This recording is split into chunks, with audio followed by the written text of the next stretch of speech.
Olá pessoal, tudo bem? Hoje eu vou falar para vocês aqui sobre Mateus 7, o que eu entendi e como eu vejo.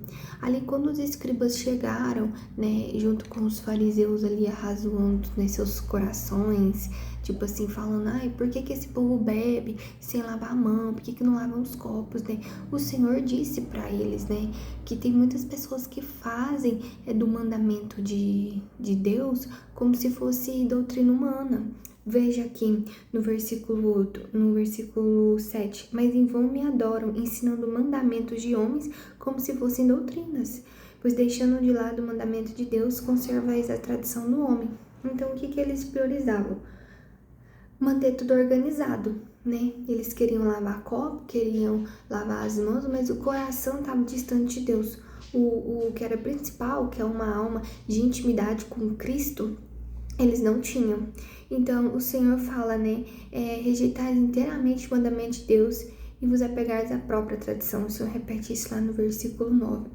E ele diz que não é o que está de fora que contamina, ou seja, não é a sujeira daquele copo, não é a sujeira daquela mão que ia contaminar o interior deles.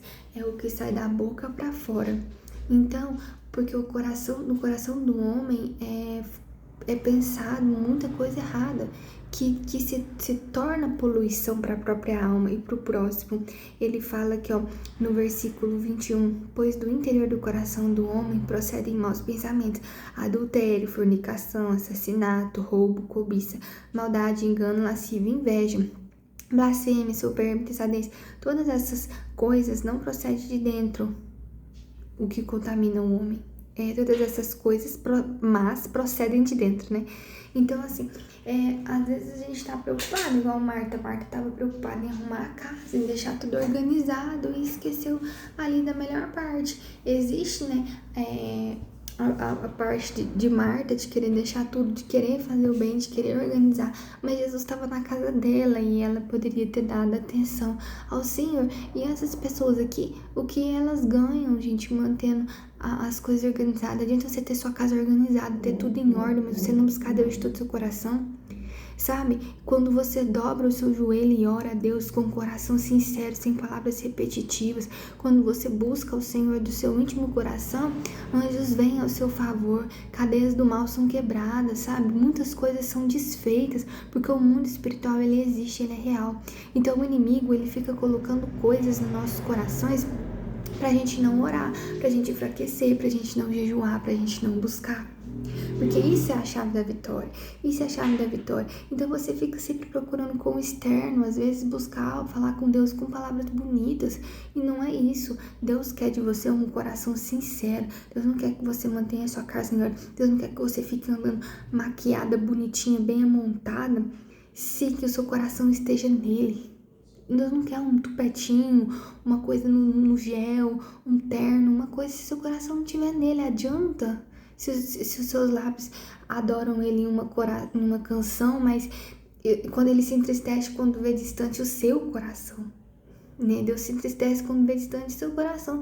Então ele queria que aquelas pessoas o buscassem, né? Aí o que ele tá falando aqui, que aquelas pessoas tá preocupado com coisa externa, com coisa banal, entendeu?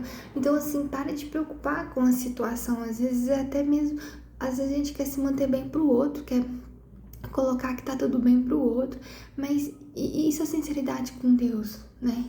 Parar de ficar buscando uma oração repetitiva. Deus quer coisas mais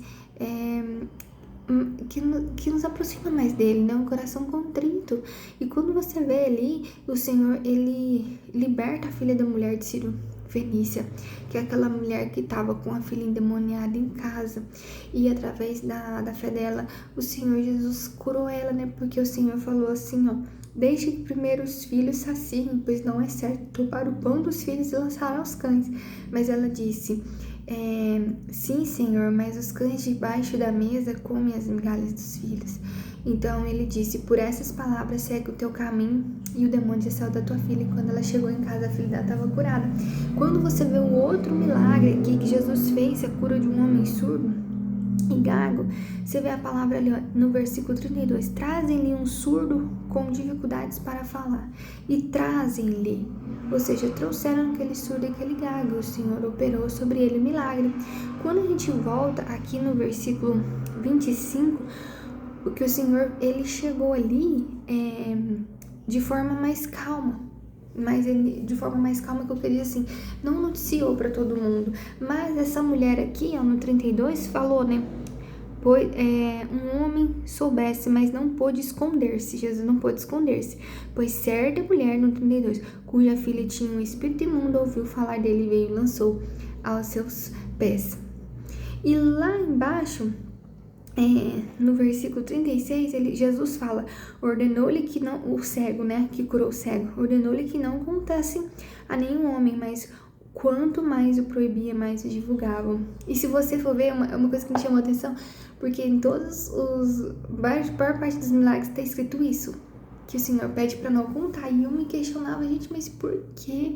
Por que Jesus não queria que falasse, né? Ele é Deus do milagre, para gerar testemunho, gerar fé. Mas eu busquei essa informação, e é porque Jesus não queria se ver como uma mulher de milagres. Deus não queria... Aquele homem, ele faz milagres. Ele queria que as pessoas olhassem, buscassem a salvação. Que ele queria que as pessoas buscassem a salvação. E era isso que ele queria pregar. Então eu não queria que as pessoas viessem até ele só porque ele faz alguma coisa. As pessoas têm que buscar a Deus, porque Deus, ele é a salvação, ele é a porta. É estreita, apertada a porta, mas é o caminho que leva à vida. Então, assim, o Senhor quer que a gente venha ele mais uma vez, né? De todo o nosso coração. Não é pela metade, não é um terço, é de todo o coração. Não precisa se manter bonitinho para agradar os outros. Deus quer que você agrade a Ele, porque a partir do momento que você faz para Ele, Ele começa a fazer para você. Não é uma troca, isso aqui não é uma troca. Não é que você vai orar, que você vai jejuar, porque você quer aquilo, não. Você tem que ter o coração sincero, que eu acabei de falar. Mas automaticamente, quando você faz isso, desencadeia bênçãos na sua vida. Então, que essa palavra seja para cura, para abrir sua visão, e até a próxima. Beijo!